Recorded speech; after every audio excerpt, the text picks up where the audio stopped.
Alors bonjour à tous, aujourd'hui, 250 invités, on est déjà plus de 70 connectés là, visiblement le sujet passionne parce que je pense que c'est nos meilleurs scores, Sarah, pour l'instant. Donc bonjour à tous, on va parler aujourd'hui d'acronymes barbares, NFRD, CSRD, sujet passionnant s'il en est. Le reporting ESG, avec, nos invités aujourd'hui, Elisa et Maya. Merci beaucoup d'être là. Donc petite introduction comme d'habitude. Notre webinaire mensuel, les AFR et puis ce qu'est le risque, avec une communauté qui grossit un peu plus chaque mois, puisqu'on a de plus en plus de monde, sur ces événements. Donc là, on a 1 heure pour discuter de ce reporting et d'autres potentiellement. Toujours comme d'habitude, vous aurez, les slides à la fin de la présentation. Et on va pouvoir démarrer. Sarah, un petit mot sur les AFR comme d'habitude Oui, bien ou sûr. c'est déjà tellement connu qu'on passe à la suite? Non, non, il faut continuer par de la promo pour les AFR quand même, l'idée. Merci Tout, beaucoup. c'est tout.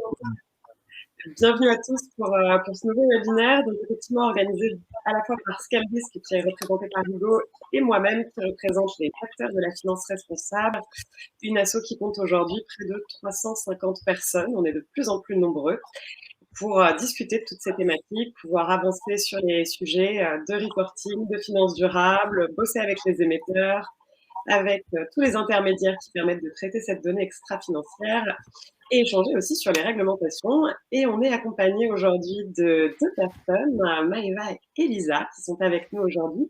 Et je vais peut-être, mesdames, vous laisser vous présenter pour commencer. Peut-être à toi de jouer, Elisa, pour démarrer. Oui, donc bonjour à toutes et à tous. Elisa Madavi, directeur du programme du pôle performance ESG au sein du groupe EDF.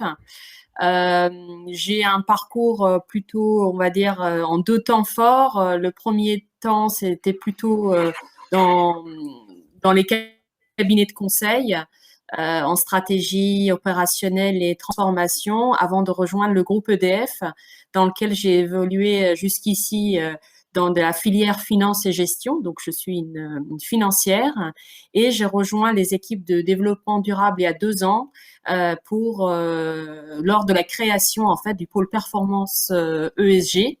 Et aujourd'hui, je pilote 4 activités. La première, c'est tout ce qui est autour de la data. On va en parler. La data extra-financière. La deuxième, c'est tout autour de reporting volontaire, reporting réglementaire. Donc, on est en plein cœur de le sujet aujourd'hui. Le troisième activité, c'est les relations qu'on peut avoir avec les investisseurs socialement responsables et les agences de notation extra-financière.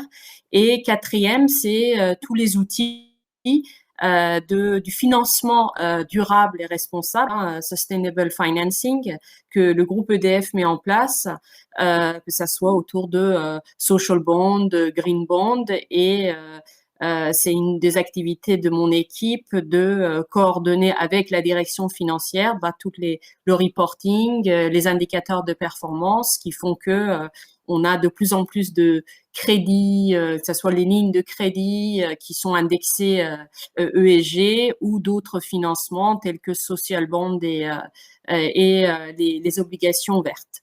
Voilà. Merci beaucoup, Elisa.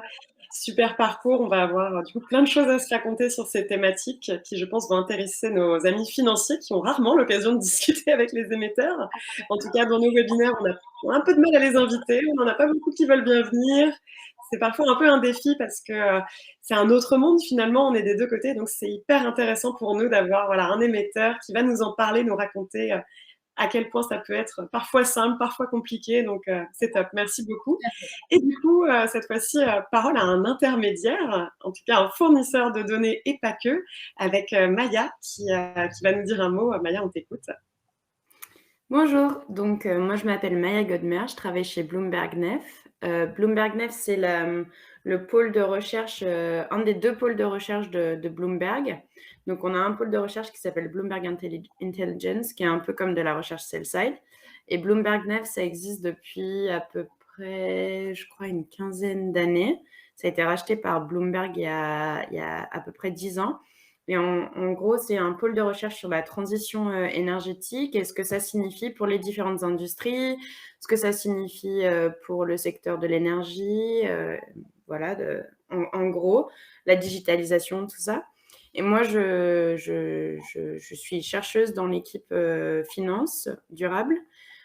Et mes aires de recherche sont à la fois la finance durable, donc tout ce qui est lié à la dette durable, aux dérivés, comment on finance la transition en fait.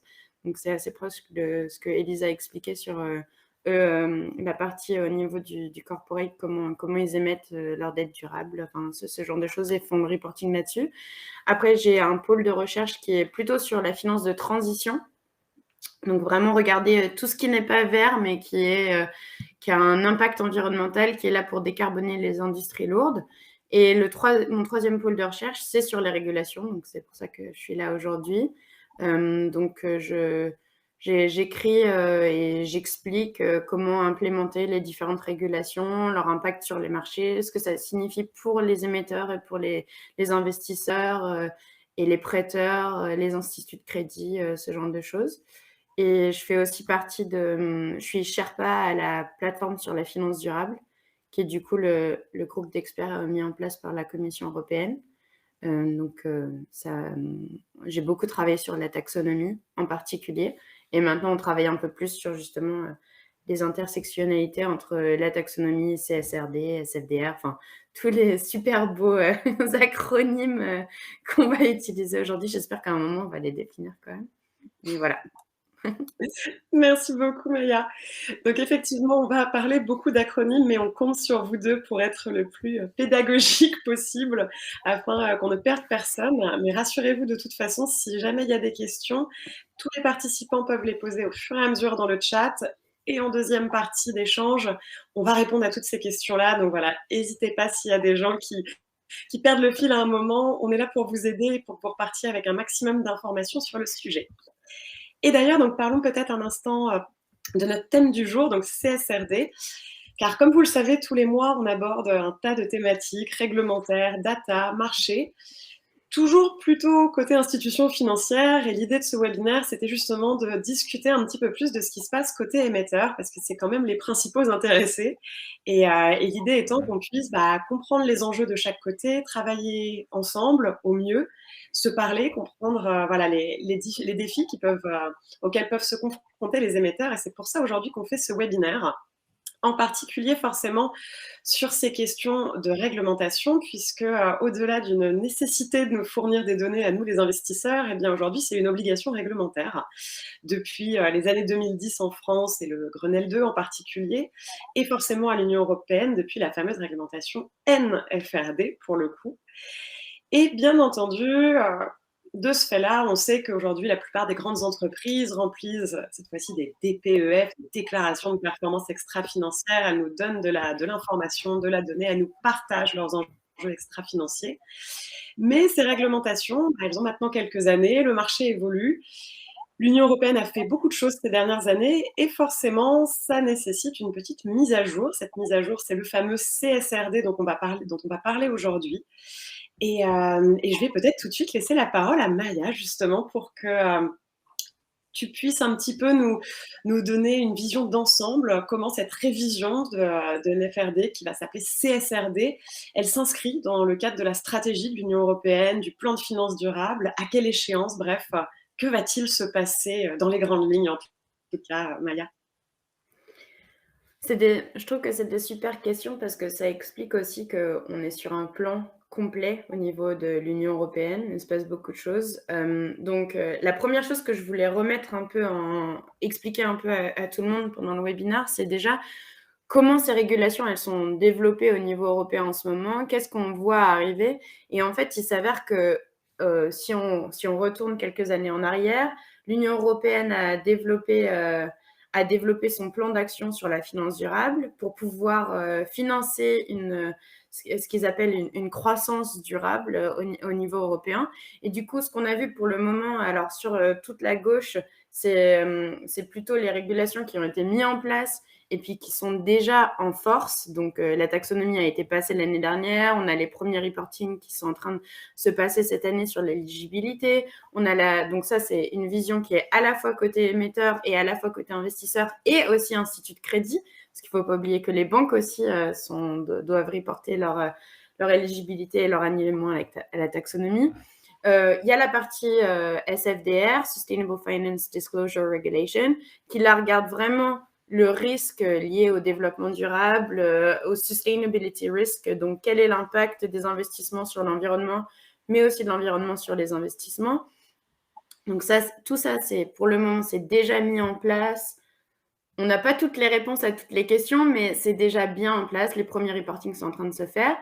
Puis, on a d'autres aspects. En fait, l'Union européenne, au fur et à mesure, essaye de créer ce plan où, en fait, on a tout un appareil législatif qui se développe pour finalement changer le paradigme financier, permettre plus de reporting sur les aspects extra-financiers, donc tout ce que fait Elisa, et essayer de créer de la standardisation entre tout ce qui se passe au niveau européen.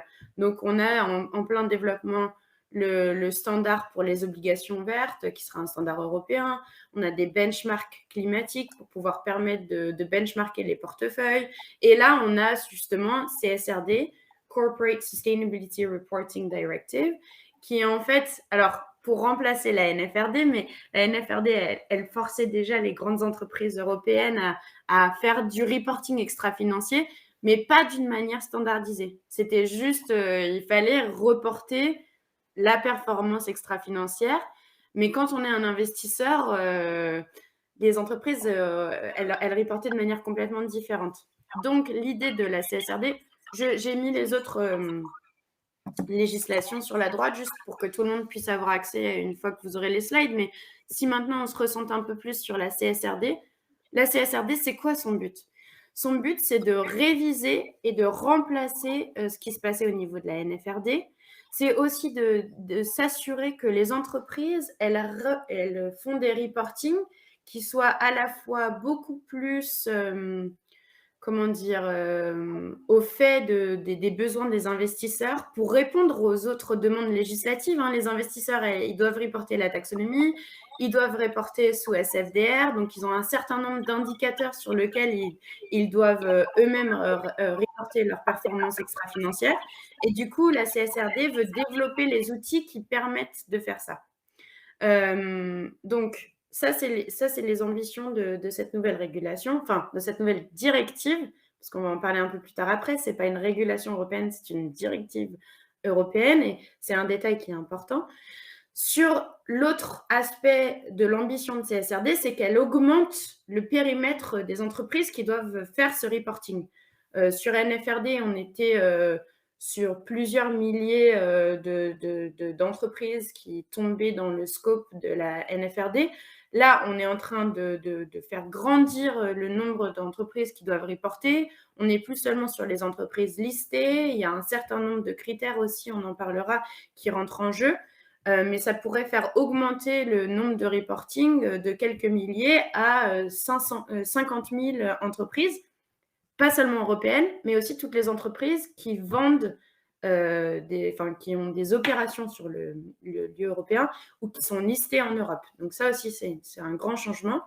Et après, au niveau du reporting en lui-même, il impose un reporting taxonomie. Le scope, le périmètre de la CSRD va définir le périmètre de reporting de la taxonomie. Donc, les entreprises qui seront obligées de reporter sous CSRD vont devoir reporter leur taxonomie. Donc, de fait, ça va augmenter le nombre d'entreprises qui reportent leur taxonomie, leur alignement à la taxonomie. On a un reporting de ce qu'on appelle les PAIs, qui sont des indicateurs qui sont demandés aux investisseurs sous SFDR, qui vont être demandés d'être reportés sous CSRD. Et il y a tout un nombre de développements de standards qui sont en train d'être créés, plus ou moins en alignement avec les standards qui sont déjà existants. Au niveau des implémentations, alors, j'ai mis des timelines dans les explications, mais ça va très probablement changer. Jusqu'à présent, on a eu l'adoption de la CSRD en tant que proposition législative en avril 2021. Donc, la Commission européenne a voté la création de la CSRD. Maintenant, les grandes discussions, c'est la création de la CSRD. Donc, on a une première partie de la création et des standards qui devraient se passer. On a 2 types de standards. Donc, on a un standard qui est plutôt générique, le premier set de standards, et un deuxième partie de standards qui va être créé au sein de la CSRD qui va être plutôt sectoriel, avec une vision plus secteur spécifique. La première partie de la CSRD avait été annoncée pour être finalisée en juin 2022. Après, il y a toute la partie de vote au niveau du Parlement, du Conseil européen et de la Commission. Le deuxième set de standards devrait se passer, était aussi prévu pour le premier trimestre 2020, deuxième trimestre 2023, troisième trimestre 2023. Ça va potentiellement bouger, il y a un peu des retards qui sont annoncés, ça on ne sait pas trop encore. L'intérêt, c'est aussi la timeline d'implémentation. Donc la proposition au niveau européen de la Commission européenne, c'était au début d'imposer le reporting CSRD à partir de 2024 sur l'année 2023. C'était très ambitieux. On commence à voir au niveau du Conseil et du Parlement des demandes. Par exemple, le Conseil de l'Europe et les États membres, on commence à dire en fait, on pourrait avoir une implémentation qui soit divisée sur plusieurs années suivant le type d'entreprise, parce que plusieurs types d'entreprises sont intégrés dans la CSRD, à la fois les grandes entreprises, j'ai mis les critères sur la droite, mais aussi les petites et moyennes entreprises qui sont listées. Donc ça, on pourrait avoir une implémentation progressive de la CSRD, c'est ce qui peut se passer.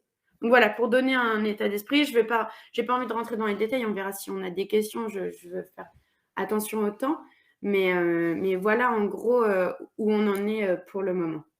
Merci beaucoup Maya, c'est parfait, très clair, et je pense que déjà on a fait un peu la grande photo de famille, la big picture, et maintenant on va pouvoir aller un petit peu plus dans le détail petit à petit.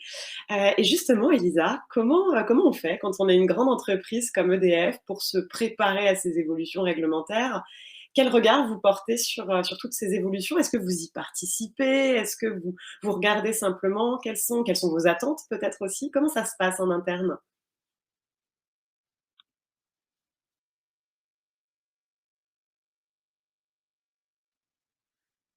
Alors Elisa, je crois qu'on ne vous entend pas. Faut peut-être remettre en route le micro, c'est mieux. Pardon, oui, merci Sarah. Alors effectivement, pour revenir un peu finalement au contexte EDF, bon, c'est un grand acteur national en France. On est aussi le premier producteur sans CO2 au monde, sans CO2 direct. On a 30 millions de clients, donc un contexte à la fois national et international. On a une recherche, une direction recherche et développement qui travaille depuis plusieurs années, plus de 15 ans, sur des problématiques et liées au changement climatique, plus sur les aspects de adaptabilité de nos ouvrages. Ça, c'est le côté environnement. C'est vrai que, quand on a également cette responsabilité de construire des barrages, toutes les questions de la biodiversité, on a commencé à les regarder assez tôt. Sur le plan social, on sait, c'est une vocation sociale très forte, et de dire que l'énergie est un bien commun, et donc on met en œuvre tout pour que l'électricité soit, on va dire, partout où nous opérons, puisse être accessible à un prix abordable. Donc tout ça, en fait, pour vous dire que les questions, on va dire, environnementales et sociales a toujours été au cœur de préoccupation d'EDF. Mais depuis, on va dire, 2 ans, ce qui a vraiment changé la donne, c'est le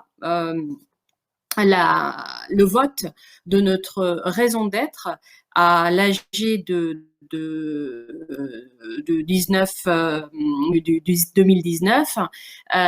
qui aujourd'hui, en fait, qui est un peu formaté, qui guide aujourd'hui un peu toutes les actions du groupe, que ça soit la RSE, les investissements, la stratégie globale. Et donc là-dessus, ici que nous avons basé tous nos reporting, on va dire, tous nos narratifs extra-financiers en disant que voilà, on a une raison d'être. Donc c'est une phrase qui est assez longue pour justement ne pas être confondu avec un slogan marketing. C'est construire un avenir énergétique neutre en CO2, conciliant préservation de la planète, bien-être et développement grâce à l'électricité, à des solutions et services innovants. Donc finalement, grâce à ces 4 piliers, nous allons adresser les challenges, les plus grands challenges de l'écosystème ESG dans les années à venir, dans les décennies qui est devant nous. Donc on a refait également par rapport à cette raison d'être nos engagements RSE. Donc comme vous pouvez voir ici, il y en a 16. On dit comment ces engagements contribuent aux objectifs de développement durable de l'ONU, sur lesquels les investisseurs aujourd'hui se basent pour dire est-ce qu'ils font ou pas des investissements à impact.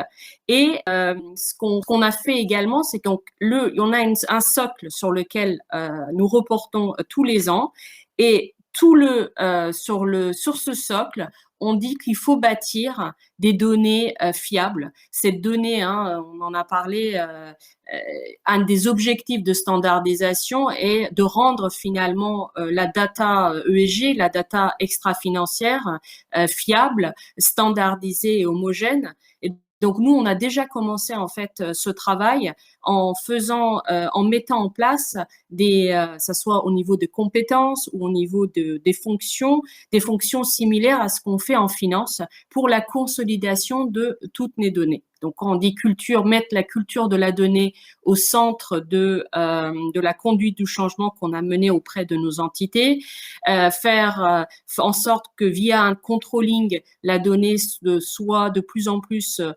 fiabilisée, qu'on puisse vraiment, faire la faire parler pour sortir les éléments qui montrent et qui valorisent la performance ESG du groupe EDF.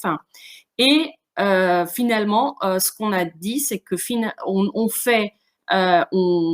on disclose, on publie la donnée extra-financière 4 fois par an au rythme de nos résultats financiers, parce que là, on est persuadé que la notion de performance, elle doit être intégrée, et les messages clés ESG passent également 4 fois, ça soit dans les résultats trimestriels, semestriels, les 9 mois et annuels. Donc, elle est ainsi valorisée avec un certain nombre de livrables. En bas, vous voyez, on a le fameux URD, la DPEF.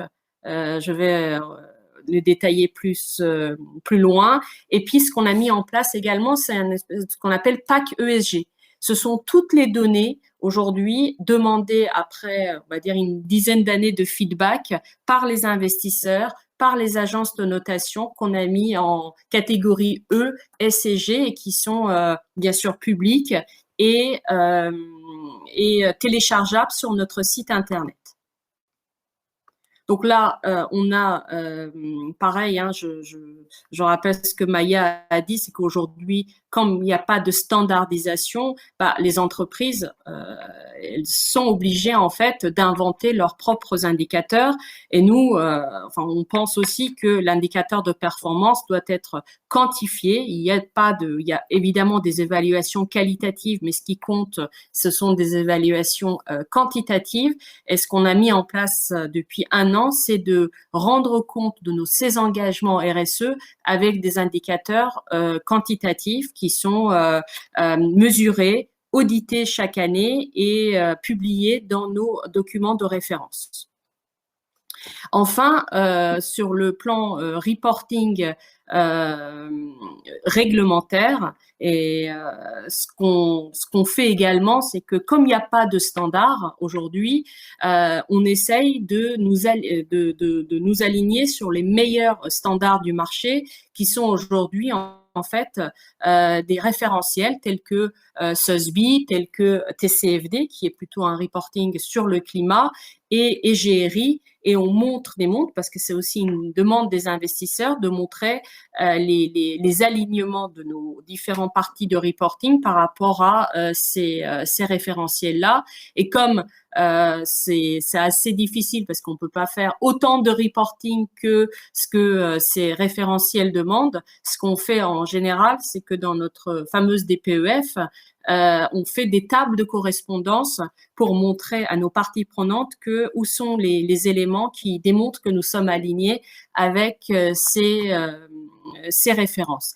Et enfin, effectivement, on répond, compte tenu de la taille d'EDF, de la diversité de ces variations, on est finalement soumis à toutes les règles et toutes les réglementations aujourd'hui en vigueur. Donc, la DPEF que je rappelle, c'est une traduction dans la juridiction française de la fameuse NFRD. Donc, on va voir comment il va être amené aussi à évoluer au fur et à mesure qu'on met en place CSRD. Donc, aujourd'hui, les rapports publiés dans l'URD d'EDF sont bien sûr déposés à l'AMF, audité avec une assurance parfois raisonnable, parfois modérée selon les indicateurs.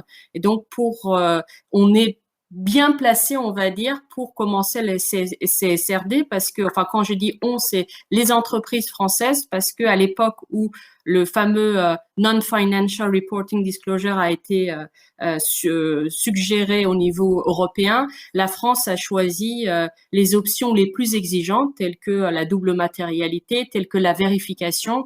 Et je dirais qu'on est à peu près aujourd'hui plus tranquille que certains autres pays européens qui doivent commencer à réfléchir, à faire auditer leurs data. Et il y a une différence énorme entre une donnée qu'on demande, une donnée publique auditée et une donnée qui est tout simplement publique et non auditée. Donc ça, c'est une autre histoire. On va revenir peut-être plus au moment des questions. Pardon. Merci beaucoup, Elisa. C'est top, très pertinent. Je pense qu'on a appris beaucoup de choses sur comment ça marche à l'intérieur. On va peut-être laisser la parole maintenant à Maya, justement, pour qu'on discute un peu des impacts que, du coup, toutes ces nouvelles règles vont avoir. Alors, on parle de standardisation, on espère un impact positif, forcément, mais pas que. Il y a aussi d'autres impacts qui vont peut-être apparaître. Donc, Maya, à toi de jouer pour nous en dire plus. Côté institution financière, comment on va vivre tout ça? Oui, je pense que c'est important, mais en même temps, je trouve ça super parce que Elisa a déjà fait aussi la relation sur ce que les investisseurs demandent. Je pense que EDF a aussi répondu aux attentes du marché, la nécessité de standardisation de données, la nécessité de transparence.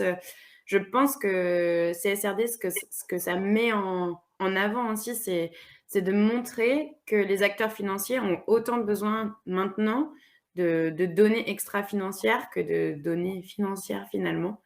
C'était une demande depuis très longtemps quand même. Enfin, je suis depuis moins longtemps dans le marché que vous deux, mais pourtant, le peu de temps que j'ai été, c'est-à-dire ces 5 dernières années, j'ai l'impression que ça a été presque la discussion la plus importante. Et du coup, quand on regarde CSRD, qu'est-ce que ça apporte? Sur la partie positive, parce que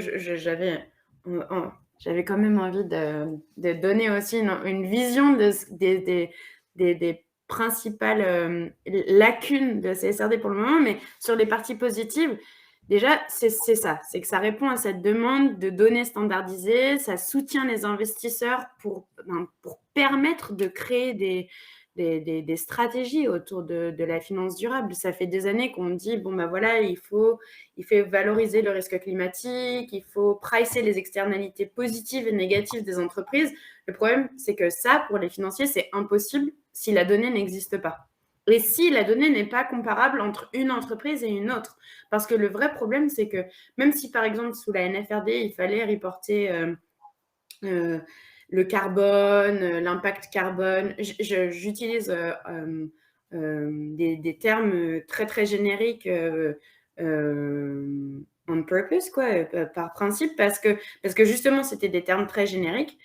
Si on a une entreprise qui rapporte de l'intensité carbone alors qu'une autre rapporte du carbone absolu, il y en a une qui met que ses scope 1, scope 2, la troisième met aussi les scope 3, c'est impossible pour les financiers de comparer l'un et l'autre. Et là, je parle avec ma casquette plus Bloomberg, qui est un provider de données. Nous, on fait face à ces demandes-là au quotidien. Après, donc c'est ça que déjà la CSRD va permettre. La deuxième partie, qui fait beaucoup plaisir aux investisseurs, c'est que ça va étendre le reporting taxonomie. C'est-à-dire qu'il faut bien se souvenir, et on a fait des webinaires dans le passé avec ScaleRisk, et je sais que ScaleRisk et les AFR ont fait beaucoup de webinaires sur la taxonomie, donc je pense que beaucoup d'entre vous sont au courant de ce qui se passe, mais la taxonomie, pour le moment, en fait, elle n'a pas son propre périmètre de reporting. C'est-à-dire que elle impose le reporting taxonomie à toutes les entreprises qui sont dans le périmètre de reporting de la NFRD, et elle impose le reporting taxonomie à tous les asset managers qui sont dans le reporting SFDR. Donc, de fait, l'idée, c'est que d'après un des articles de la taxonomie, une fois qu'on aura étendu le périmètre et défini le nouveau périmètre de la CSRD, la taxonomie va de facto utiliser ce périmètre de reporting pour imposer le reporting taxonomie. Donc, en fait, ça va faire grossir naturellement le nombre d'entreprises qui vont devoir faire un reporting taxonomie. Ça, les investisseurs sont très contents parce que pour le moment, quand ils doivent faire leur reporting taxonomie, ça réduit quand même la possibilité d'alignement. Parce qu'au final, si vous avez que 30% de votre portefeuille qui rapporte sur la taxonomie, le maximum que vous pouvez avoir d'alignement avec la taxonomie, c'est 30%. Après, c'est de l'estimation. Donc, si dans 2 ans ou 3 ans, soyons ambitieux, si dans 2 ans, on a du reporting taxonomie qui se passe sur, je ne sais pas, beaucoup plus, peut-être 60% d'un cross-asset européen, portfolio européen, du coup, ça veut dire qu'on a un potentiel de 60% d'alignement ou au moins d'éligibilité. Donc ça, c'est super pour les asset managers, et puis après, pour les banques aussi qui doivent faire leur reporting. Donc ça, c'est la deuxième partie. Ça étend le périmètre de reporting au-delà des frontières, pour le moment, sur ce qui est annoncé au-delà des frontières de l'Union européenne. Ça va être des discussions diplomatiques aussi, mais toutes les entreprises qui sont listées en Europe tomberaient sous le périmètre de la CSRD, donc ça, c'est aussi une bonne chose. Et puis, moi, il y a une partie où je suis plutôt optimiste, BINEF est plutôt optimiste, c'est que a priori, le régulateur, et on a déjà des questions dans les questions du public, donc je pense que on va en parler, mais il y a une volonté d'aligner la CSRD avec d'autres régulations existantes, telles que SFDR et la taxonomie, et aussi de discuter, c'est l'EFRAG qui est en charge de développer le standard de standard de reporting de la CSRD, mais il y a une volonté d'intersectionnalité, de voir comment CSRD interagit avec ce qui va être développé au niveau de ISSB, comment ça interagit avec la TCFD, comment ça interagit avec GRI, CDP. Donc, il y a quand même une volonté. Je pense qu'on va en parler un peu plus après, mais du coup, ça, c'est quand même un point positif. Sur les points négatifs, la CSRD, ça va être beaucoup de travail pour les entreprises. Des entreprises comme EDF, des entreprises comme Vinci, des entreprises comme Arcelor, comme SPI. Ça va être des entreprises qui vont peut-être avoir un peu moins de problèmes pour s'aligner avec les demandes du régulateur. Mais comme on étend énormément le périmètre de reporting, on peut se demander aussi si toutes les entreprises vont être capables de faire ce reporting ou si certaines vont juste considérer ça comme un exercice de compliance qu'il faut faire et du coup pas forcément pousser et voir l'opportunité aussi que ça représente. Et c'est en ça que je trouve le discours de EDF est intéressant parce que je pense que s'il y a un bon travail qui est fait au niveau des régulateurs, si on a des entreprises qui parlent et qui disent bon ben voilà, en fait, nous, de faire ce reporting, ça nous a permis d'engager une autre discussion avec nos investisseurs, d'engager une autre discussion avec nos banques, de montrer notre performance environnementale et sociale. C'est aussi une discussion avec la société. C'est une manière de minimiser le risque réputationnel, d'être beaucoup plus transparent aussi. Je pense que s'il y a cette discussion-là, alors on a moins de risques que le fait de s'aligner avec la CSRD soit juste un exercice de compliance, mais c'est quand même un risque. L'autre chose qu'on ne sait pas, c'est quelles seront les conséquences du non-reporting. on ne sait pas encore qui va contrôler le reporting. Alors, on sait qu'il va y avoir des audits et qu'au début, les audits vont être que on n'aura que des assurances partielles parce que les auditeurs vont aussi apprendre au fur et à mesure à faire ce genre d'analyse, mais on ne sait pas encore quelles seront les conséquences de la non-compliance. Il va falloir justement de la formation pour les auditeurs, les organismes de conseil. On voit aujourd'hui déjà les grands auditeurs, le Big Four, qui disent bon, voilà, on va développer nos équipes ESG. Et le dernier point dont j'ai un petit peu parlé au tout début, c'est qu'il s'agit d'une directive et pas d'une régulation. Donc ça, c'est une grosse différence entre SFDR et la taxonomie qui sont des régulations. Donc c'est-à-dire c'est des législations qui sont mises en place au niveau européen et qui sont implémentées au niveau européen, contrôlées au niveau européen, et des directives. La NFRD était déjà une directive, la CSRD est une directive, et qui, en fait, sont mis en place au niveau européen, mais qui sont implémentés et retranscrits au niveau des États membres. Donc, c'est-à-dire qu'on commence déjà à avoir des discussions sur, OK, donc c'est 250 employés minimum pour tomber dans le périmètre de la CSRD. Bon, peut-être qu'en Espagne, ce sera que 200, peut-être qu'en Pologne, ce sera un peu plus. Enfin, on ne sait pas trop. Et ça, en plus, des fois, pour le moment, on a une timeline qui est très ambitieuse, mais la retranscription au niveau des États membres peut des fois prendre du temps aussi. Donc ça veut dire que pour les investisseurs, ça peut être un peu compliqué de se dire, alors le scope de la CSRD, il est tel dans tel pays, mais en fait, il est autre dans un autre pays. La législation, elle s'implémente de telle manière dans tel pays. Un peu. Donc ça, ça peut être un peu compliqué à naviguer pour les investisseurs et les banques. Et ça peut être une critique qu'il faut faire de ce point de vue-là. Ce que je voulais dire et sur lequel je vais finir, c'est que ce qui est assez intéressant quand même, c'est que pour les investisseurs et pour les banques, et je reviens d'une semaine à New York où justement il n'y a pas ça, c'est qu'il y a une visibilité sur ce qui se passe au niveau européen. Il y a une consistance des développements des législations. Il y a une vision et on se dit, ça ne va pas changer dès l'instant où on va changer de président. C'est quelque chose qui est mis en place au niveau européen. Ça fait partie du Fit for 55. Ça fait partie d'un plan européen qui ne va pas changer si on change dès l'instant où il va y avoir un changement de mandat au niveau des États membres.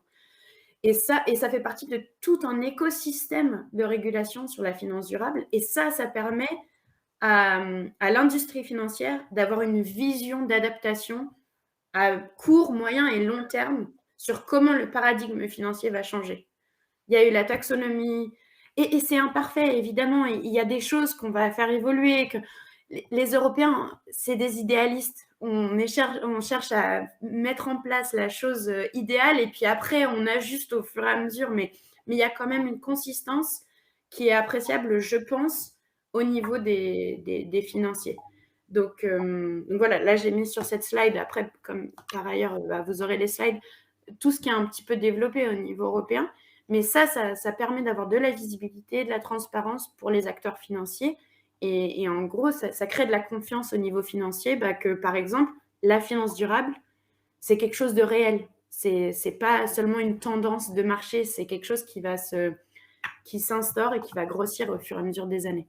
Donc, je pense qu'en ça, la CSRD, ça vient rajouter de la confiance dans ce développement.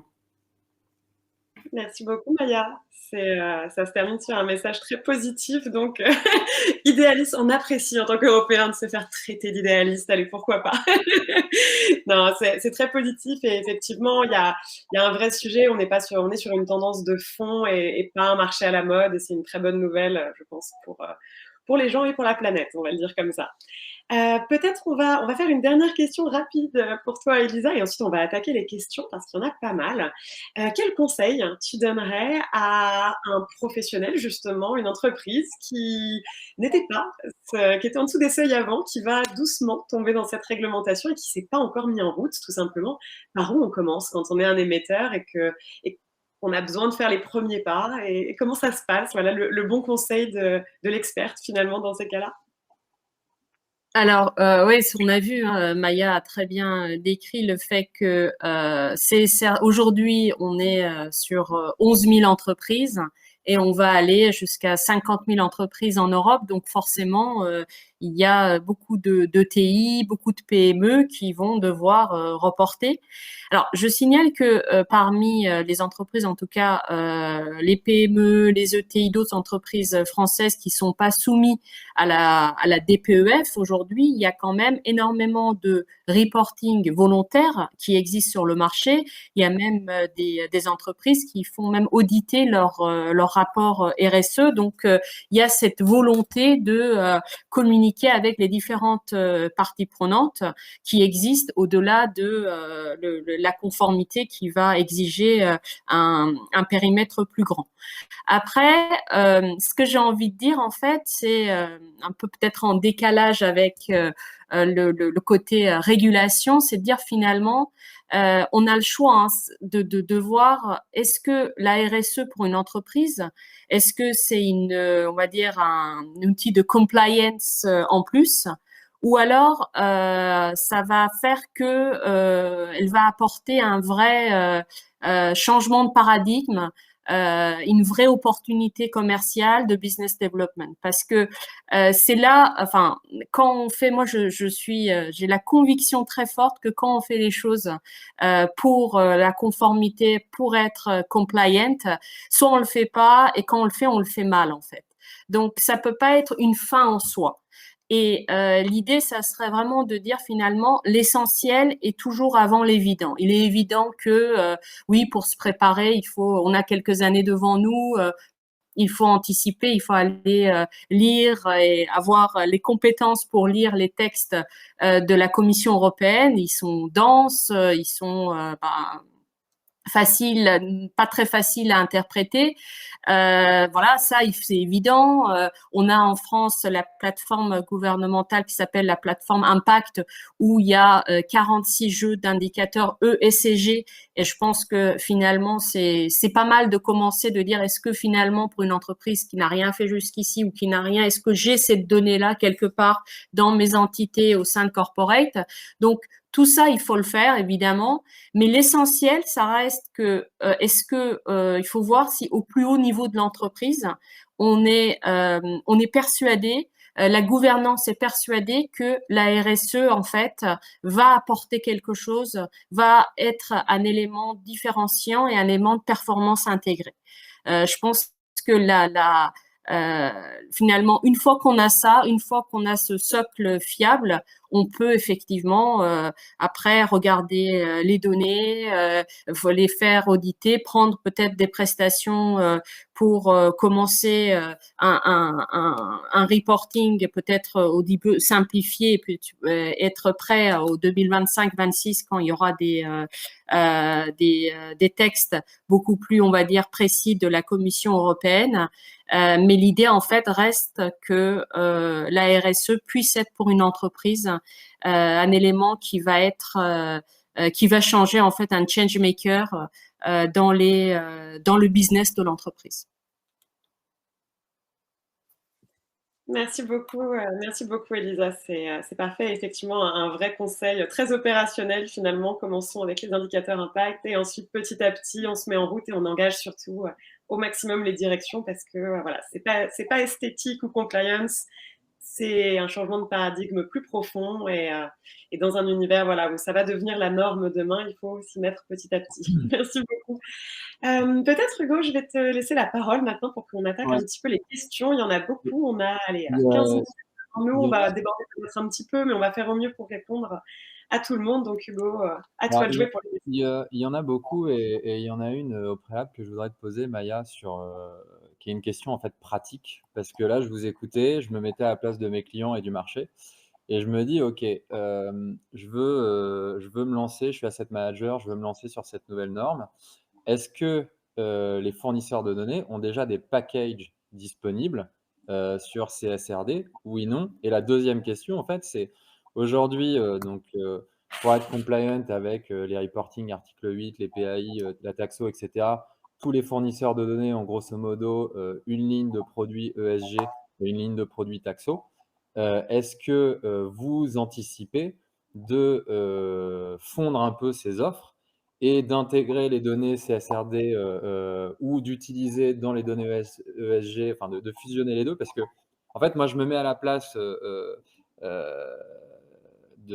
l'asset manager. L'inflation réglementaire génère évidemment une inflation de besoins en données et ça devient très très lourd. Ça devient très très lourd, pas seulement pour les Tier 1, mais nous on travaille surtout avec des Tier 2, Tier 3. Est-ce que ça va être du coup une nouvelle ligne de recherche supplémentaire que vont devoir acheter par exemple les Tier 3, ou vous imaginez déjà fusionner un peu ces différents besoins? Alors, alors déjà, moi, je ne développe pas le produit ESG de Bloomberg. Donc, je pense qu'il faudrait voir avec les product managers de Bloomberg. Ça peut être une autre session, même s'ils ne parlent pas français, donc je pense que ce serait sympa. Mais moi, je peux parler en tant que chercheuse, ce que je vois au niveau des différents acteurs, pas que Bloomberg, d'un point de vue objectif, plutôt de ce point de vue-là, moi, ce que j'ai vu se faire. Je pense que pour le moment, il n'y a pas vraiment de moyen de développer un outil pour la CSRD, à part de développer un outil taxonomie et un outil de PAI. Parce qu'on ne sait pas encore ce que les indicateurs de la CSRD seront. Il y a des développements, il y a des brouillons qui sont développés par les FRAG. Bon, vous voyez, il y a une vision, il y a ce genre de choses. Je pense que les gens qui sont au comité de l'EFRAG ou qui sont à la plateforme ont une vision de ce que ça va être, mais ça peut encore changer. Et puis, il ne faut pas oublier que le processus législatif en Europe, il est long.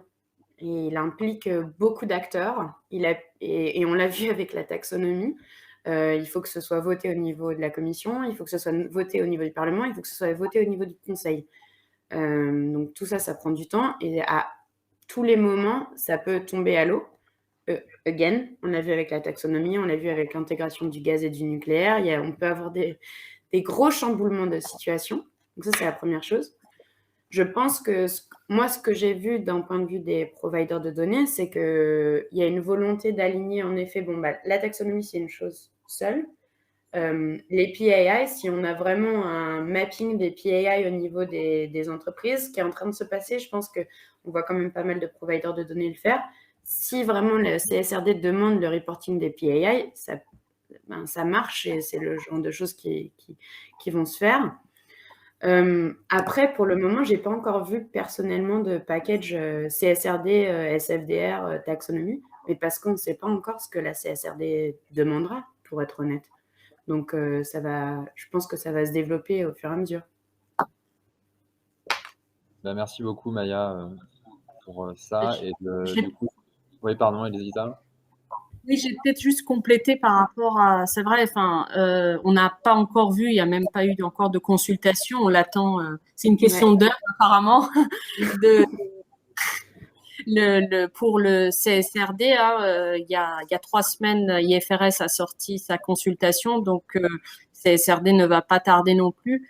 En tout cas, ce qui est clair, c'est que ça soit côté IFRS ou CSRD, ce qu'on voit, c'est que le volet climat est quand même le volet le plus mature pour en tout cas les entreprises, les émetteurs. Ce qui est vrai aujourd'hui, on sait très bien que l'ennemi public numéro 1 pour le climat, c'est le CO2. Donc quelque part, les indicateurs, on l'attend, mais il y a CDP, il y a GRI, enfin le brouillon qu'on a vu de l'EFRAG était très très mature. Après, encore une fois, c'est le mandat de l'EFRAG, c'est E, S et G. Donc, dans le E, il n'y a pas que le climat, il y a toute la partie biodiversité, il y a l'économie circulaire, enfin, tout ceci pour lequel les indicateurs, ça traîne parce que forcément, il n'y a pas vraiment de consensus comme on peut l'avoir sur le climat et le CO2. Donc, je pense que formater les data providers aussi ont du mal aussi à dire finalement que la biodiversité, ça va être ça, l'économie circulaire, ça va être ça. Et je pense que, en tout cas, nous, ce qu'on voit, c'est vraiment le volet climat, un volet le plus mature. Et a priori, l'EFRAG a décidé de prendre les indicateurs CDP. On verra, hein, c'est dans le brouillon. Et c'est quelque chose qui nous semble quand même assez correct, en tout cas assez sérieux, de ne pas non plus réinventer la roue et prendre les indicateurs des agences les plus, on va dire, les plus sérieux et les plus regardés par investisseurs sur ces aspects climat. Il y a quelqu'un qui nous demande de développer sur les PAI. Peut-être qu'on pourrait au moins juste expliquer les PAI, c'est les Principal Adverse Impact. Donc, c'est des indicateurs qui sont demandés. Donc, il y a SFDR. En gros, si on doit expliquer les trois régulations, pour moi, c'est enfin, vous me dites si vous êtes d'accord, mais les trois régulations REN, c'est vraiment la taxonomie, SFDR et CSRD en ce moment. La taxonomie, c'est vraiment comme si on prenait une photo de la performance environnementale d'une entreprise à un moment donné. Donc, à quel point l'entreprise génère du business à partir d'activités vertes et à quel point elle investit dans les activités vertes par le CAPEX et l'OPEX, en gros. La CSRD et la SFDR, c'est des visions investisseurs-assureurs pour la SFDR, parce qu'on oublie souvent que les assureurs sont aussi là-dedans, et la CSRD pour les corporates, qui regardent le risque lié au développement durable. Et c'est l'idée que Elisa disait de la double matérialité, de dire, OK, à quel point mon entreprise ou mon investissement influence négativement le climat, la société, la gouvernance, et à quel point, donc il y a cette partie externalité négative, et l'autre partie, qui est une partie deuxième risque, à quel point l'environnement, le climat, la société, enfin les aspects sociaux et gouvernance impactent ma propre performance. Et les PAI, pour Sarah qui pose la question, en gros, c'est des indicateurs qui sont obligés d'être reportés par les investisseurs et qui viennent en gros, qui sont censés capturer la performance environnementale, sociale, le minimum de performance environnementale, sociale et de gouvernance des investissements. Et du coup, tu as hazardous waste ratio, à quel point tu investis dans les weapons, à quel point, quelle est ton intensité carbone, ce genre de choses. Sarah, elle a mis le lien. Et du coup, si tu veux, c'est vraiment des indicateurs purs et durs qui vont… Mais en fait, les investisseurs, comme ils doivent reporter là-dessus, sous la CSRD, on va se dire, bon, bah, on va imposer aussi le reporting sur ces indicateurs pour qu'en fait, on puisse mettre les données ensemble. D'où la question de Hugo aussi de dire, bah, est-ce que du coup, on peut mettre les deux ensemble directement quand on achète de la donnée? Ouais, parce que je confirme aujourd'hui, tout le monde reporte les PAI et s'aligne sur la taxo. Donc, en fait, moi, je vois toujours le côté pratique, quoi. Après, il y a ISAP aussi.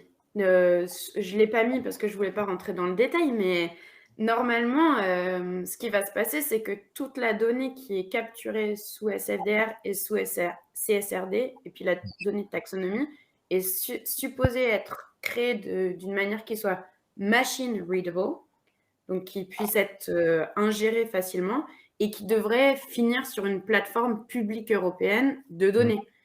On va voir comment ça se passe. Peut-être que ça va mettre les providers de données out of business. J'ai souvent cette question, mais je ne peux pas y répondre, j'avoue. Je vous propose du coup de les reprendre dans l'ordre. Donc, on a une question qui est la suivante. Quid de la directive CSRD dans l'élaboration des normes mondiales de reporting ESG telles que ISSB? Est-ce que la directive européenne influence ou est influencée par les normes mondiales en développement? Moi, je réponds juste cette question de… Pas 2 heures. ouais, non, je réponds juste, je sais qu'il y a des discussions, mais je ne sais pas à quel point. Je ne sais pas si toi, Elisa, tu as une vision, mais je sais juste qu'il y a une volonté de s'aligner, mais… Les deux disent qu'ils se parlent, qui regardent ce que font, mais en fait, en vrai, c'est deux forces en présence avec une différenciation, enfin la grande différence entre les deux, c'est que d'après ce qu'on voit, notamment sur IFRS qui vient d'en lancer une consultation sur les principes généraux et le volet climat, c'est que c'est quand même une norme qui sera orientée 100% investisseurs, c'est-à-dire une entreprise, quels sont les risques de changement climatique qui pèsent sur l'entreprise, donc sur mon investissement. Alors que jusqu'ici, la vision européenne, c'est la double matérialité, c'est de pousser les entreprises à dire à la fois, oui, il y a un risque climat qui pèse sur mon entreprise, des actifs échoués, des stranded assets, l'adaptabilité, mais moi, en tant qu'entreprise, j'ai des externalités négatives. Et donc, comment j'évalue aussi ces impacts pour minimiser les externalités négatives et puis maximiser mon impact positif parce qu'il y a aussi des impacts positifs. C'est vraiment deux dogmes qui s'affrontent là-dessus et qui fait que l'IFRS peut nous paraître, nous, au niveau européen, un peu peut-être plus simple ou simplifié par rapport à ce que le CSRD va demander aux entreprises. On enchaîne, Elisa, une question pour toi. Comment EDF fait le suivi des données de ses offres ESG pour leurs clients finaux? Alors, oui, je pense comprendre parce qu'il y a la question est posée deux fois, donc quand je fais le cumul des deux, elle devient plus compréhensible.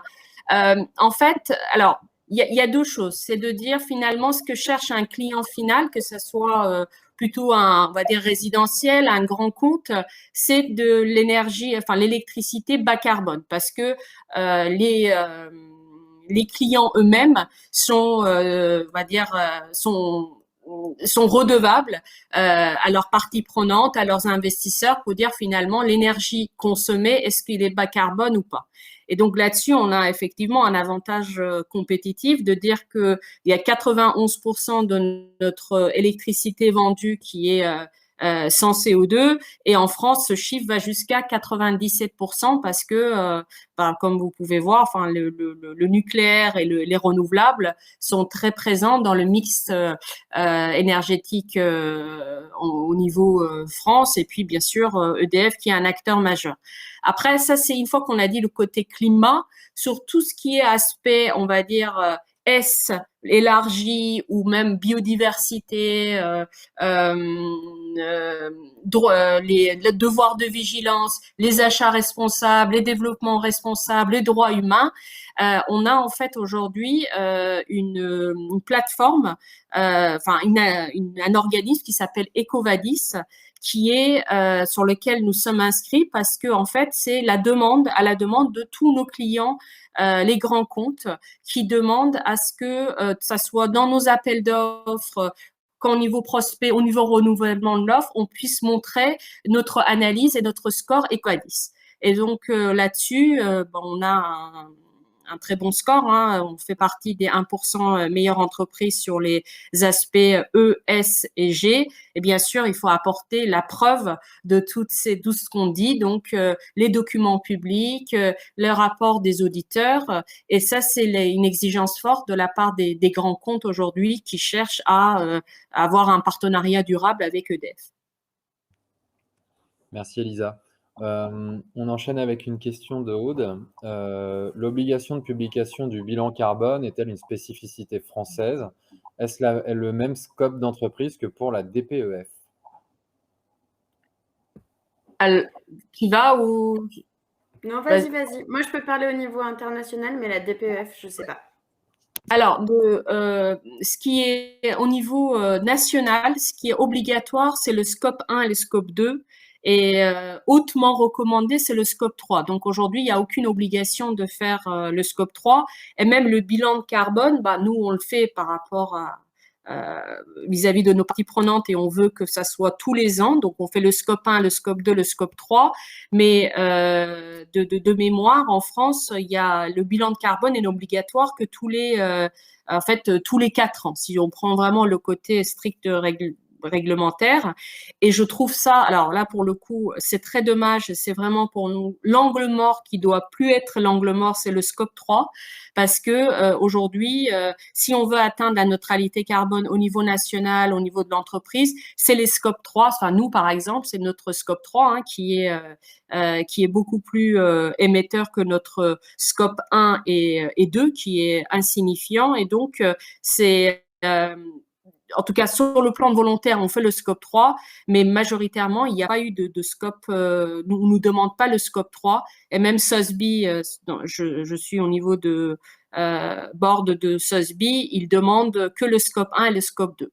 Pour l'instant, le scope 3 est assez optionnel, et ce qui est dommage parce que du coup, c'est là qui fait que ça prêche chez les pétroliers également. J'allais répondre la même chose, mais en même temps, je pense pas que ça va changer. Enfin, on l'a vu au niveau international aussi pour répondre à cette question. Le bilan carbone, il commence à être demandé. Là, il y a des lois qui sont passées au Royaume-Uni, par exemple. Donc, au niveau européen, je pense qu'avec SFDR et CSRD, ça va arriver aussi. On voit aux États-Unis, il y a eu une nouvelle législation qui a été proposée par la SEC. Pour rebondir sur ce que Elisa disait, on n'est pas du tout sur une volonté de double matérialité, on est sur une volonté de simple matérialité, donc voir ce qui impacte les investisseurs. Et le scope 1 et le scope 2, pour le moment, sont demandés. On ne sait pas comment ça va se passer parce qu'aux États-Unis, il y a tout un processus qui est moins législatif, mais qui est plus est-ce qu'il va y avoir des procès contre la demande de la SEC? C'est plutôt ce qui va se passer. Mais le scope 1, scope 2, pour le moment, sont mandatés. Et le scope 3, que si le scope 3 est substantiel. Donc, en fait, c'est un comply or explain. Donc, comme Elisa disait, je ne pense pas que... Voilà. C'est le gros problème. Mais je pense que ça va être la partie difficile à faire passer pour le coup. Au niveau international. Juste un petit complément. En France, quand on voit quand même, c'est là où aussi c'est fâcheux de voir que ça soit les magazines Challenge ou Le Point exposent les intensités carbone ramenées au chiffre d'affaires des différentes entreprises, et on voit très bien qu'ils prennent le scope 1 plus le scope 2 divisé par le chiffre d'affaires. Alors vous imaginez bien que plus on n'a pas de scope 3 et plus le chiffre d'affaires est grand, mieux on est placé, et ça ne veut absolument rien dire pour le côté vertueux des entreprises en faveur du climat. Donc ne regardez pas trop ce classement un peu grand public parce que ils sont trompeurs malheureusement. On a une autre question d'Aude. Peut-on faire un récapitulatif des obligations de publication extra-financières pour un corporate français à date, aujourd'hui? Je pense que tu sauras mieux que moi, Elisa. Écoute, enfin, nous, aujourd'hui, la fameuse DPEF, c'est à partir de 500 employés, je crois. Hein, donc, effectivement, on est dedans, ce qui va descendre à 250, ce que tu disais, Maya. Et puis, à part ça, pour un grand corporate, même au niveau de la stratégie nationale bas carbone de la SNBC, on pensait que quelque chose allait devenir réglementaire chez nous. On l'a fait quand même dans notre URD, mais même cette publication n'est pas, en tout cas, pas obligatoire. Donc, je dirais vraiment, pour rester simple, c'est la DPEF pour les entreprises qui ont plus de 500 employés, en fait. Absolument. Peut-être je suis allée chercher le chiffre précis pour qu'on l'ait. Donc, effectivement, c'est tout à fait ça. C'est toujours 500 salariés. Ensuite, il faut ajouter à ça un chiffre d'affaires, soit 40 millions, absolument, ou un total bilan plus de 20 millions quand on est coté. Si jamais on est non coté, c'est un chiffre d'affaires de plus de 100 millions d'euros ou un total du bilan à 100 millions d'euros aussi. Donc, effectivement, c'est quand même des seuils qui sont assez élevés et malheureusement, dans le temps, ils vont réduire. De plus en plus de monde va être concerné et effectivement, ça va aussi concerner de plus en plus certaines filiales. On avait une question aussi sur effectivement les structures à l'extérieur, comment ça va se passer. Je pense que c'est en cours de grandes négociations sur le sujet et il va y avoir forcément des évolutions. Mais voilà, les seuils aujourd'hui, c'est cela. J'ai remis les seuils de la CSRD au cas où pour ceux qui veulent, mais Oui. je les ai mis dans le slide, donc vous les verrez aussi dans le deck. On a une autre question pour toi, Elisa, mais je ne suis pas sûr de la comprendre. Comment EDF se prépare à la publication d'un reporting intégré et comment prioriez-vous ce chantier? C'est quoi un reporting intégré? Alors, en fait, donc ça existait, hein, enfin ça existe toujours aussi en parallèle de la fameuse DPEF. La volonté initiale, c'était de dire il n'y a pas le financier et non financier d'un côté, et donc la performance effectivement est intégrée. Donc il faudrait mettre à faire un rapport qui fait état à la fois de, on va dire, des états financiers et de la performance extra-financière. Sauf que jusqu'ici, en fait, en tout cas, nous, on l'a jamais fait en tant que tel.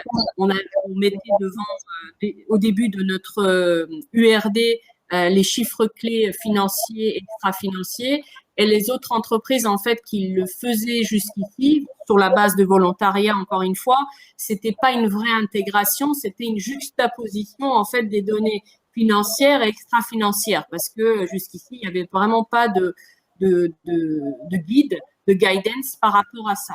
Ce qu'on voit aujourd'hui, et ce qu'on va aller de plus en plus, c'est que déjà, quand Maya a parlé de NFRD qui était non-financial et on passe à CSRD, Corporate Sustainable, c'est que quelque part, on va vers ce reporting intégré parce qu'il n'y a pas d'un côté non-financial et financial, il y a un reporting de durabilité. Et le premier pas qu'on a fait cette année en tant qu'EDF et pas mal d'autres entreprises vers un vrai reporting intégré. Encore une fois, je ne parle pas de juxtaposition des chiffres, je parle de intégrer. Ça, c'est la taxonomie. Parce que pour la première fois, on a travaillé avec notre direction comptable, normes et comptables. On a screené tous les comptes, toutes les activités d'EDF telles qu'elles sont exprimées et explicitées dans les comptes au regard de leurs critères de durabilité de la taxonomie. En revanche, en l'occurrence, l'objectif sur la mitigation de changement climatique et adaptation. Donc, quand on parle de la taxonomie, quand on a ces chiffres-là, on va dire 44% de mon chiffre d'affaires, 66% de mes CAPEX sont alignés finalement. Ce sont des chiffres financiers qu'on disclose, qui ont été revus au prisme de la durabilité. Donc, c'est le vrai pas, le vrai premier pas vers un reporting intégré. Ok, super intéressant. Quelles seront les obligations des filiales dont les maisons mères sont hors Union européenne? Ça, c'est une grosse question. Parce que même sur la taxonomie, c'est pas tout à fait clair. Il y a des FAQ qui arrivent pour venir analyser ça. Pour le moment, c'est un reporting global. Donc, c'est un reporting qui prend en compte toute l'entreprise. BINEF pense qu'il y a certaines entreprises qui vont jouer avec le texte. Il va falloir voir le reporting, mais normalement, c'est la même chose que pour la taxonomie. C'est un reporting global et les filiales sont intégrées. Il y avait les mêmes discussions sur la taxonomie au moment alors, principalement pour l'évaluation de no significant harm et substantial contribution. C'était des discussions sur est-ce que la filiale hors Union européenne fait partie des mêmes thresholds et tout ça. Et pour le moment, oui. Mais je pense que ça va être amené à discussion. Et puis après, il faut voir aussi le risque de réputation. Comme disait Elisa, en fait, ça dépend si vous voyez l'exercice comme un exercice de compliance ou si vous voyez l'exercice comme un exercice de reporting vis-à-vis de vos investisseurs, vis-à-vis de vos créditeurs, si c'est quelque chose où vous le voyez comme une opportunité aussi de décrire de la performance ESG de l'entreprise. Et je pense qu'on va avoir des grosses différences entre les entreprises à ce niveau-là. Alors, si je peux me permettre, puisqu'on est dans un écosystème investisseur, c'est ce que moi aussi je vois côté émetteur par rapport à un investisseur qui nous sollicite pour faire le tick des box et un investisseur qui a vraiment envie de savoir c'est quoi notre contexte, c'est quoi le challenge et qui demande un call parce que effectivement nous, enfin, on répond à beaucoup de questionnaires et quand nous on demande alors ce questionnaire bien, pas bien et tout, on n'entend même plus parler de la personne qui nous avait interrogé. Pourtant, c'était quand même un fond assez intéressant et important. Et donc, non, il y a des gens qui viennent, eux, ils demandent pas de questionnaire, mais c'est 2 heures d'entretien et c'est tous les ans, on reporte. C'est vraiment le dialogue actionnarial aussi. Hein, il n'y a pas que le côté compliance ou pas. On peut très bien maintenant, moi je les remarque très bien, en tout cas je les reconnais. C'est quoi les questionnaires tick the box ou c'est quoi le questionnaire qui commence une nouvelle histoire de dialogue et de partenariat avec les investisseurs. Donc, c'est vrai que c'est des deux côtés, ça marche. Pourquoi avoir utilisé une directive plutôt qu'un règlement? Alors, sujet politique. Vous écoutez. Oui, Alors, ça, no comment. Je propose de poser la question à Ursula von der Leyen, en fait. Ça dépend pas de nous. Et Hugo, on ne t'entendait plus, je crois que tu as essayé de vous dire Non, quelque chose. oui, j'enchaînais en fait. Donc, la retranscription dans les lois nationales de la directive va faire que ni le scope ni les données seront uniformisés dans les différents États membres. Donc c'est plutôt une remarque. Les critères de la directive sont des minima. Question. Le nombre d'employés qui sert de critère à l'assujettissement des sociétés ne pourra être supérieur à celui fixé de 250. Ouais. Cela réduirait le nombre de sociétés assujetties et donc la portée de la directive. Ok. Comment une entreprise comme EDF fait-elle pour passer d'un suivi de la performance financière à un suivi des performances? Je pense qu'on... oui, rapidement, en fait, il y a deux choses. C'est finalement comment on fait pour que nos données extra-financières puissent être aussi fiables, auditées et auditables que des données financières. Donc là, effectivement, au sein de mon équipe, j'ai fait appel à des compétences financières, des consolideurs qui consolidaient les euros et maintenant qui consolident des millions de tonnes de CO2. Donc il y a un vrai changement d'état d'esprit. Et après, dans la valorisation, ce qui est important, et ce que j'ai expliqué, c'est que on fait porter depuis 1 an les messages ESG, les faits marquants ESG en même temps que nos différents résultats financiers, que ce soit au niveau trimestriel, semestriel, annuel, etc. Et que c'est notre PDG ou directeur financier qui rendent compte, de la même manière qu'ils rendent compte de l'EBITDA, ils rendent compte des indicateurs ESG. Et ça montre en fait que ce qui est notre conviction, c'est on veut parler au marché en disant que la performance n'est pas la performance financière, n'est pas seulement la performance ESG.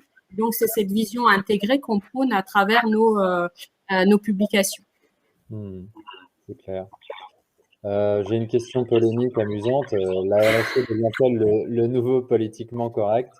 Et ne sommes-nous pas en train de fabriquer des ayatollahs de la finance verte? Je pense que chacun a sa position.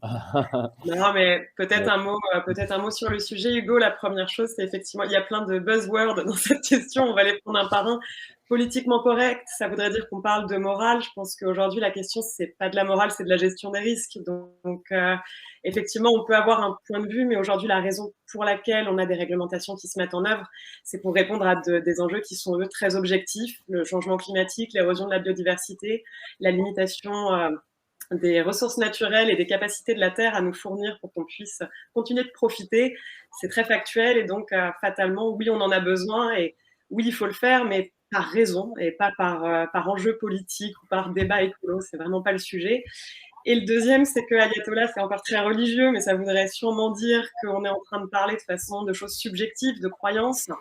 Donc non, c'est pas des croyances, c'est plutôt des choses très factuelles et restons justement dans un cadre scientifique, suivons ce que nous disent les scientifiques sur le sujet, parce que dans ce cas-là, la base, c'est lire les rapports du GIEC, c'est-à-dire que si les scientifiques nous le disent, faisons-leur au moins confiance, et sur cette base-là, essayons de trouver des solutions très pragmatiques et objectives pour y répondre. On n'a peut-être pas besoin d'ayatollah, par contre, c'est clair, on a besoin de figures d'autorité, de guides, de structures qui prennent les devants et qui prennent le leadership pour inspirer les autres, ça c'est clair. Donc, justement pas des ayatollahs, mais en tout cas un certain nombre de structures leaders pour porter les autres. Ça, c'est sûr, on en aura besoin. Ayatollah est souvent ici utilisé comme terme d'extrême. Et donc, je pense qu'aussi la question, c'est est-ce qu'on va pas trop loin, trop vite? Et voilà, après, à chacun d'y répondre, quoi. Voilà, rapport du GIEC pour ma part, j'ai qu'une seule réponse, est-ce qu'on va pas trop vite? Peut-être on va peut-être même pas assez vite, je le crains, mais voilà. On va au rythme où on peut, en tout cas, et on fait du mieux pour que ça aille bien derrière, quoi.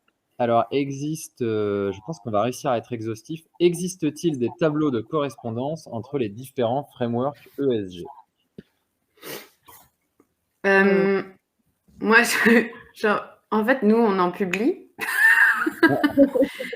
Si vous voulez, prenez juste. Instant promo. J'ai pas fait d'instant promo depuis le début, mais si vous voulez, juste lisez notre recherche. Enfin, souscrivez à notre recherche et vous aurez ce genre d'analyse. Ouais, c'est un peu mon travail. Voilà, lisez les annexes des rapports de Elisa et vous retrouverez des tableaux de correspondance grâce aux travaux des équipes d'EDF aussi. Sur SOSBI et TCFD, oui, ça on le fait aussi, sur GRI aussi, donc vous pouvez, c'est vrai que vous pouvez trouver, mais en fait, sur le climat, le socle est vraiment aujourd'hui la TCFD. Hein. Je ne sais pas ce que tu en penses, Maya, mais quelles que soient après les orientations qu'on prend, le cadre de référence reste le fameux TCFD. Et c'est là où, par exemple, SOSBI a construit, parce que SOSBI est vraiment, il a proposé des indicateurs par rapport à TCFD. Donc, je pense qu'il y a des correspondances qui existent un peu partout. Ouais. Oui, je pense, et puis avec ISSB, je pense que ça va être leur travail aussi. Mais je suis contente qu'on soit d'accord sur la TCFD. J'avais peur d'être un peu biaisée, mais en fait, oui. Après, la TCFD, bon, c'est un rapport qualitatif, on en a déjà parlé, mais ça reste c'est plus un contexte, en fait. C'est comment regarder le problème climatique. Et puis après, les indicateurs, voilà. Eh bien, écoutez, je crois qu'on a été exhaustif. Sarah, je parle sous ton autorité, mais il est 1h17. Je pense que c'était vraiment extrêmement intéressant. J'espère que vous avez appris plein de choses. Ça a été assez précis, donc évidemment, on va vous envoyer les slides derrière. Si vous voulez discuter avec Elisa ou Maya, que ce soit sur les offres ou préciser des questions, n'hésitez pas à passer par nous. On s'en fera un plaisir de diffuser l'information. Et puis, merci Elisa, merci Maya. C'était merci à vous. Vraiment intéressant. Pour le coup, je ne suis pas fanatique de la réglementation, mais c'était vraiment intéressant. J'ai l'impression que tu as parlé avec des gens qui étaient plutôt positifs sur la réglementation, donc c'est intéressant. Non, mais vraiment. Nous, si tu veux, nous, au quotidien, on voit ça comme une contrainte parce qu'on a le milieu des données, du reporting, etc. Et c'est intéressant d'avoir un peu du cadre, de la prospective et de se dire pourquoi on fait tout ça et quelles sont les règles sur lesquelles on réfléchit, quoi. Voilà. Donc, le danger, c'est que ça ne devienne pas une fin, comme je le disais. Enfin, c'est un moyen en fait, pour progresser. Mais il ne faut pas que ça soit une fin en soi, parce que même le reporting, d'ailleurs, à partir du moment où le reporting est une fin en soi, c'est là où on risque d'irriter les entités, ne pas avancer vraiment. Mais après, il faut un cadre. Et c'est là pour moi où est le risque du politiquement correct, pour revenir sur la question, parce que si le reporting est une fin en soi, évidemment, tu vas truquer ton reporting pour avoir les bonnes pastilles, quoi. Mais voilà, je pense que c'est ça le sujet aussi à éviter à l'avenir. Mais bon.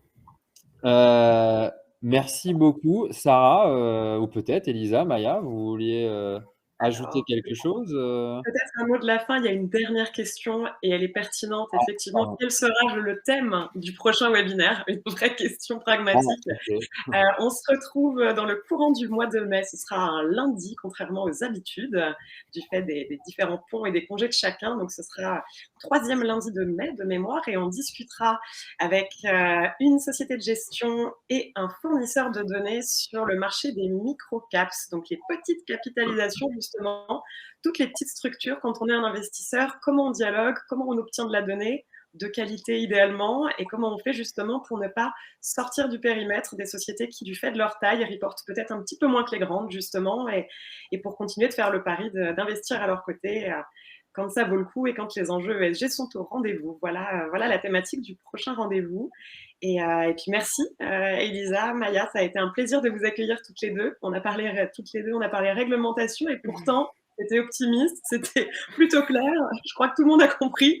Donc c'est une super nouvelle. Merci pour votre pédagogie. On a passé un super moment et j'espère qu'on pourra vous accueillir à nouveau très bientôt. Merci. Maya, on vient bientôt à Londres, on te prévient cette fois. Cette fois-ci, prévenez-moi, ce serait bien, ce serait sympa. Merci à tous. Merci à tous. Merci. Au revoir. Au revoir. À bientôt. Au revoir.